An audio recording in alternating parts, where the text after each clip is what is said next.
Leo nimetembelea boyfriend wangu, na ni boyfriend ama ni gumuzee.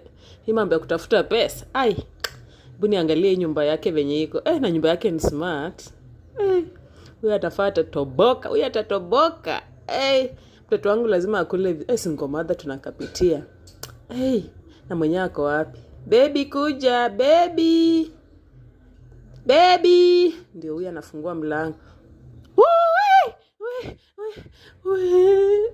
Na hii sura ni babuni. Kufanisha kushine vane.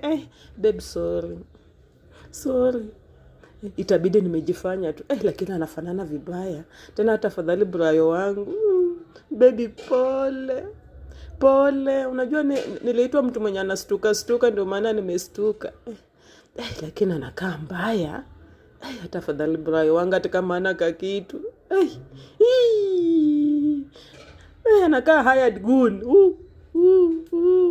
Acha tu nivumilie. Babe, umeshindaje? Uko poa? Hata mimi nimekuja. Kuna zawadi nimekuletea hapa. Ngoja. Lakini anakaaje shwali? Kufanya shoko homoni au mumoni bane. Acha tu nijifanye nacheka. Lakini hiyo single mother hii Nairobi tunapitia. Tunapitia. Sasa niko tu hapa juu ya pesa. Ama nikimbie, ama sasa nitaanza kulala naye aje kwa kitanda. Asinione.